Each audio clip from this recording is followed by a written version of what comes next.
রবিবারের দিন ছিল, তোমাদের দাদা একটু বিশেষ কাজের জন্য বাইরে বেরিয়েছিল। ঠিক দুপুরবেলার সময় ছিল, খাওয়া দাওয়া সেরে নিয়ে যাচ্ছিলাম একটু বিশ্রাম করার জন্য।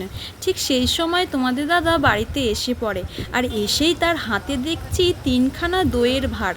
আমি সেই দইয়ের ভাঁড়গুলো দেখেই আন্দাজ করে ফেলেছিলাম যে নিশ্চয়ই আমার বরমশাই চাইছে যে আমি তাকে লস্যি বানিয়ে খাওয়াই। যেই না আমি যাচ্ছি লস্যি বানানোর জন্যে, তোমাদের দাদা বলছে যে এই তুমি কি করছো, এটা কিন্তু দই নয়, আমি এটা অলরেডি লস্যি বাইরে থেকে বানিয়ে এনেছি, একবার খেয়ে দেখো তো এটার কেমন স্বাদ, কেমন লাগছে খেতে।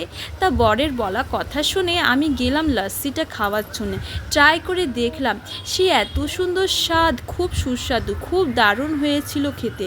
এই এত সুন্দর টেস্টি লস্যিটা খেয়ে আমার মন প্রাণ মেজাজ পেট সব কিছুই একদম ঠান্ডা হয়ে গেল।